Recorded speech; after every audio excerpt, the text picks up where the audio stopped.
Hey guys, welcome back to another video. Today we're here to talk about some Code Vein, which we haven't done in a minute. Last time I played Code Vein was last year before Elden Ring came out. But the reason why we're here today is because Code Vein has been selected as one of the games that will be on the PS Plus, service, the free-to-play PS Plus service, quote-unquote free-to-play, for next month, March, which is really cool. Overall, it's a really nice game. Only one I've platinumed. So I like it a lot, but I also hate it a lot. The essential idea of Code Vein is that it's a Souls-like game, but it's also more of a JRPG. So you have your party members, you have stuff like abilities that you have to do, blah blah blah. There's a story. Yeah. You know the drill. The reason why is because Code Vein has a partner system, which means you can go to explore. You can go explore the different areas of the game with an AI partner with you. You can play the game essentially as the whole with an AI partner with you, or you can play solo. I did my first run of the game solo, and let me tell you, it was really difficult. I enjoy that kind of thing, but it's not for everybody. So I would highly recommend for anybody who's new to play with an AI partner first, and if you feel more comfortable with the game, just play solo. But I would never recommend playing solo. There's a lot of stuff to do with an AI partner. They can revive you, you can revive them, they can heal you, you can share buffs. They have unique buffs that can be used. The other thing too is that Code Vein has a very in-depth class and ability system in it. So for example, you can change classes and abilities on the fly for free. There's no resources that you need to farm or whatever. You can also level up abilities, so you can share them between classes as long as the class will meet the stat requirement of the ability. You also have an entire mana system that is really important in the game. In this game, mana is called iCore, by the way. A pretty odd name, I would say, but yeah, it's pretty much how it is. The abilities are pretty much at the core of the gameplay, so it's not just like a hit and run type of game.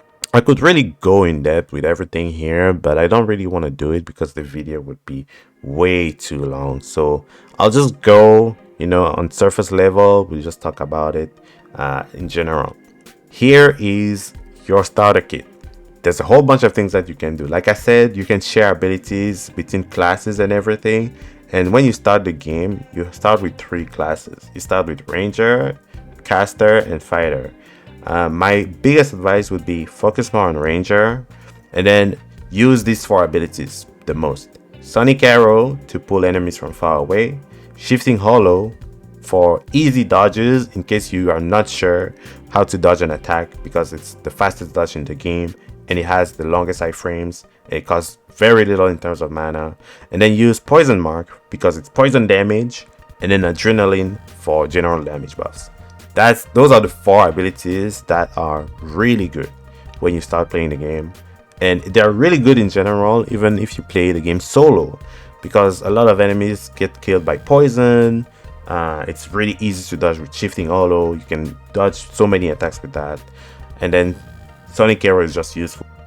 Now the thing is, this game is heavily focused on ambushes. A lot of time in the game you will have to deal with ambushes with at least like 3 enemies, let's say. And the thing that you have to understand too is that enemies do not stagger easily. They do really high damage as well, and the places where you fight the enemies for the most part are super narrow. Either you're between 2 walls, or you're between a wall and a place where you can fall. So, and by the way, we're just talking about random mob number 1 here. We're not talking about the big mobs. We're not talking about the special weird mobs. No, just regular guy. The first thing I would recommend is to look carefully before running in. So look carefully, because sometimes enemies are on the ceiling, or they're just like holding onto the ledges. The other thing is use range abilities if you're not sure. You just need 1 mob just alone there. Use a range ability like Sonic Arrow to just pull them in. And in case anything goes wrong, kill the enemies as fast as possible. So generally speaking, the combat system of this game is pretty complex, I would say. Complex to a fault even. The reason why is because there are tons of things that you have to take in consideration. There's a mechanic called draining, which is about draining mana. And then there's also the fact that enemies have a whole staggering system. For example, regular enemies will stagger on 2 hits instead of just 1 hit like in every video game ever. There's a weird mechanic called focus, which allows you to easily stagger enemies, gives you some bonus attacks, blah blah blah. There are tons and tons of mechanics in this game, but I would just recommend you to just go for backstabs. Just go for backstabs, do backstab the whole time. It covers a whole lot of things when it comes to all these mechanics. The reason why you want to just do backstabs is because they do high damage, they have very long iframes, which allows you to kind of plan your next move. They drain mana from enemies so that you can use more abilities later on, and if you fail your backstab, you still land a hit on your enemies, right? You still land 1 hit on the enemies, and then on top of that, it also bypasses the stagger system of the game.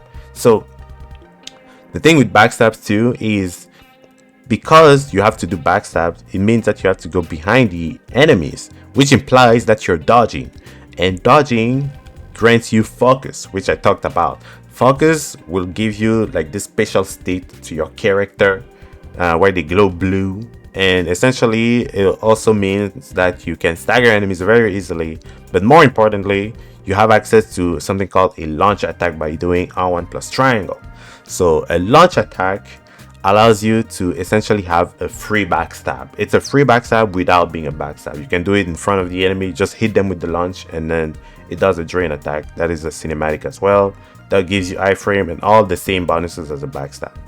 So when it comes to boss fight, in general, I would say some of them are pretty fun, and a lot of them, actually many of them, are super annoying. So bosses, you have to understand, cannot be executed, which means even if you parry a boss, you have the parry animation, but you will not be able to do the execution. You cannot backstab a boss, and you can also not use launch attacks against bosses either. Some of them can also be really fast. They hit super hard. So when you hit the boss once, just get away, just stay away from them, and then wait for another opportunity. The other thing too is that bosses have a second phase animation to mark the transition to second phase. During that time, bosses will have increased defense, so I would highly recommend to use either drain attacks on them. They do not attack you during that time usually, so just use drain attacks to refill your mana, or use buffs, or use items, etc, etc.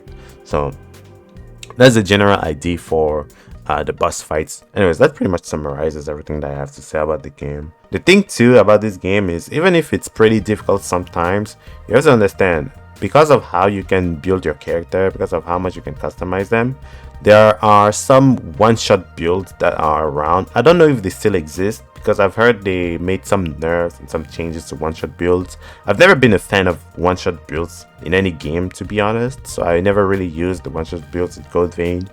But I believe they still exist, and I think in worst case scenario, they're still doing really high damage.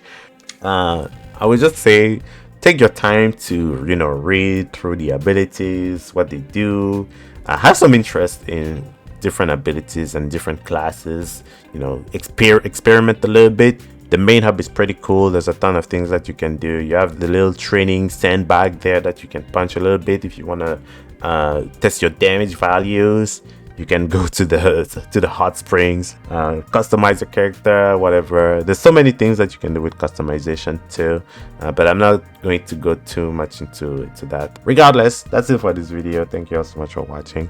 I'll see you in the next one. Hope you enjoyed Code Vein. I enjoyed making this video because it's been so long since I've made a Code Vein video.